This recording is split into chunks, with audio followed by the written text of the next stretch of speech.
ପାଞ୍ଚଟା ତୁ ଥିରେଇବ କଣ କହିଲୁ ଏଟା ମୂର୍ଖଟା କି ତୁ ଶିବ ଯୋଉ ଲୁଗା ପିନ୍ଧନ୍ତି ସେ କୋଉ ଦୋକାନରେ ନାହିଁ ଆପଣ ହନୁମାନଙ୍କ ପାଇଁ ଲୁଗା କିଣିବେ ବିଷ୍ଣୁଙ୍କ ପାଇଁ ଗ୍ରାମ ଦେବତୀ ପାଇଁ ଶିବଙ୍କ ଲୁଗା ଦୋକାନରେ ବିକ୍ରି ହଉଛି କାଇଁ ଶିବଙ୍କର କଣ ଲୁଗା ନାହିଁ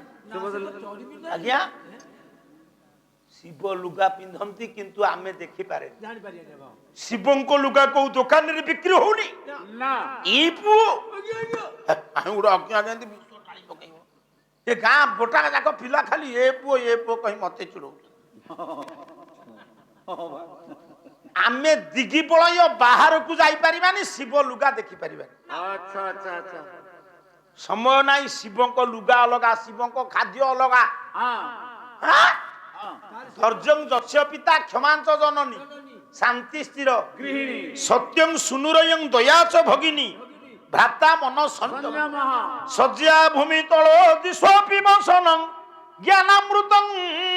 ଭୋଜନଂ ଯସ୍ୟ ତେହି କୁଟୁମ୍ବିନୋ ବଦସକେ ଅସମାନ ଭୟ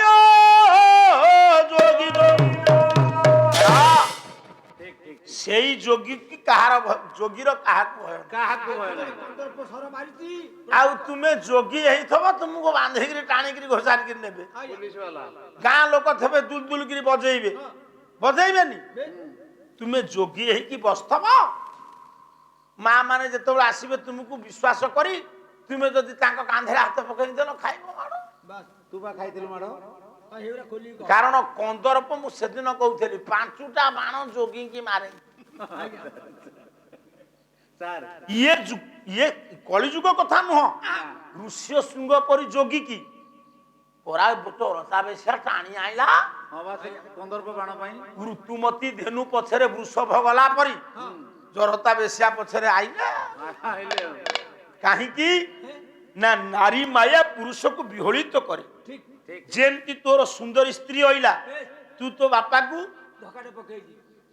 ବୋଉକୁ ଆଚ୍ଛା ମୁଁ ଗୋଟେ କଥା କହୁଛି ବାପା ଆଜି ତ ବିଦାୟ ନେବି ଯୋଉମାନେ ନୂଆ ହେଇ ବାହା ହେଇଛ ଆଗକୁ ବାହା ହବ ଟିକେ ଶୁଣୁନା ମନେ କର ତୁ ବାହା ହେଇଛୁ 2 ବର୍ଷ ଯାଇନି ତୋ ବୋଉର ତୋ ସ୍ତ୍ରୀର କଳି ହେଲା ତୁ ଘରେ ପହଞ୍ଚିଲା ବେଳକୁ ତୋ ସ୍ତ୍ରୀ ତୋ ବୋଉ ବିରୁଦ୍ଧରେ ବିଷ ତୋ ବୋଉ ତୋ ସ୍ତ୍ରୀ ବିରୁଦ୍ଧରେ କଣ କରିବୁ ଧକ୍କା ପକେଇବି ଇଏ କଣ ସମାଧାନ ମଉସା ଏଇ ହଉଛି ସଂସାର ଜଞ୍ଜାଳ ଏଇଟିକି ଯିଏ ସମାଧାନ କରି ନ ପାରିଛି ସେ କି ପୁରୁଷ ଭୁବନେଶ୍ୱର ବାହା ହବା ମଜା କିନ୍ତୁ ପରିବାରକୁ ଚଳେଇବା ସେଇଥିପାଇଁ କହିଛି ବଳଦ ପରି ସହିବୁ ତୁ ସଂସାର ଜଞ୍ଜାଳ ସ୍ୱାନ ପରି ଚାଟିବୁ ତୁ ଅଇଁଠା ପତର ପେଚା ଭଳି ଜୁକୁ ଜୁକୁ ହୋଇ ଚାହୁଁଥିବୁ ମୁଠାଏ ପାଉଁଶ ହୋଇ ମାଟିରେ ମିଶିବୁ ବାବୁ ବୁଢା ସବୁ ପେନସନ ପାଉଥବ ଲକ୍ଷ ଲକ୍ଷ ଟଙ୍କା ଖର୍ଚ୍ଚ କରି ଘର କରୁଥବ ଆଣ୍ଠୁ ଭିତରେ ମୁଣ୍ଡ ଗୁଞ୍ଜିକି ବସିଥବ ନାତୁଣୀ ନାତି ସମସ୍ତେ ଥିବେ ବୁଢା ଶୁଭୁ ନଥିବ ଯଦି ବଡ ପାଟିରେ ନାତୁଣୀକି 2 ଥର 3 ଥର କହିବ ମୁହଁରେ ନ କହିଲେ ସୁଦ୍ଧା ପଛରେ କହିବେ କୁକୁର ବୁଢାଟା ମଣିଷକୁ ରଖେଇ ଥୁଆଇ ଦବ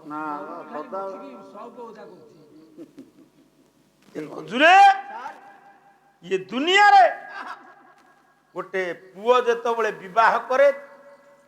ତାର ସ୍ତ୍ରୀ ତାର ବୋଉ ଚିନ୍ତା କରିବା ଦରକାର ମୋ ପୁଅ ମସ୍ତିଷ୍କକୁ ଆମେ ବିକୃତ କରିବା ନାହିଁ ଆଉ ପଦୁଟିଏ କହିଦେଇ ଯାଉଛି ସେଇ ପରିବାରରେ ଶାଶୁ ବୋହୁର କଳି ହବ ନାହିଁ ଯୋଉ ପରିବାରରେ ଶାଶୁ ତା ବୋହୁକୁ ଝିଅ ପରି ଦେଖିବ ମା ପରି ଦେଖିବ ଆଉ ସାଡେ ମା ପାଖକୁ ଫୋନ କରିକି ଘର ଭଙ୍ଗା ବାଟ କଲେ ସଇଲା सेठी मा छाड़िलु एठी मा माँ पाइलु जो झियो बहु हेला परे निज सासु को निज स्वामी रो बहु को निज मा ता सासु ता बहु को झियो परि देखि ला बतई दे अब ता छिद्र कोन धरछु तो सातो झियो तो सासु घर छिद पर नै बोलू सेई दिन परिवार सजाड़ी हे जिवो पाला गाउचो जेना भाई मिसेस कही सबास भाई वार्ता दरकार बार्ता दरकार कौन नाई कौन मु सेगुड़ा कहूनी एमती कले ठीक हम अलग बुढ़ा काशुची कहीं रहिबो मौसा साड़ू को जीवानी केतेक कथा अच्छी मनसे कहले आमे लोकंकर शत्रु हबु शास्त्र कहिछि चालिकिरी खाइबनी आमे जदि याकू कहबू आ आमु पालागु डाकिबे आ जो माने बफे सिस्टम करछुंदी खाइला बेले कथा हबनी चालिकिरी खाइबनी चालिकिरी खाइबा द्वारा ठिया होइकरी पानी पीबनी ता शरीर प्रति कोन क्षति कर से कथा हम विचार नौना दिबो साडू जीवानी आपण को गाँ रे मो गाँ रे 100 वर्षर लोक अछंती आज्ञा अछंती दीर्घ 50 वर्ष तले गोटे गोटे गाँ रे 10-30 जन 100 वर्षिया लोक थिले कुआरे गले एबे तो भल खाउछ सेतेबेले मांडिया जाऊ खाइया को पाउ नतले ना से खाद्य अमृत एबे विष विष खाद्य आ एबे जो भोजी भात रे हमें खाउछे केमिति शीघ्र किडनी नष्ट हो रंग बोला खाद्य किडनी नष्ट निजे बंचिबा पाई हेले मौसा सुनो पात्र ठीक नाही केईटा बहु माटी हांडी रे रांधुछ ना पात्र ठीक नाही पत्र एबे एमिति पत्र तैयारी करी से ता ऊपर देई जरी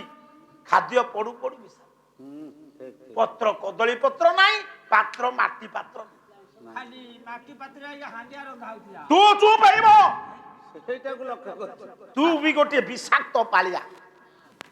सबु बेले तांको बसा घरे जेते बेले खोजु ताकर गोटे विषाक्त अछि ये विषाक्त नहीं आउ सारू को जीवी नहीं बाबू तेणु कंदर्प को देखी देइचंती एतले शिवंकर तृतीय नेत्र खोली गला वाह तृतीय नेत्र खोली गला रक्त वर्णर बन्ही जतबेले निर्गत हला टिके सार माने सुनंतु केमिति कालिदासंकर कुमार संभव रे विज्ञान देवता माने जानिले शिवंकर तृतीय नेत्र खोलीची कंदर्प उपरे पड़िबो विपद तेणु देवता माने क्रोध प्रभु संघरति संघरति सुत होला क्रोध प्रभु संघरति संघरति खे आकाश मरुतांग देवता माने आचरण आचरण कले क्रोध प्रभु संघरति संघरति जाबत गिरो गिरो कहिले कथा खे आकाश रे मरुतांग देवता माने कहिला बे ताबत सबन्हि भवनेत्र जनमा परिष्कार अर्थ हां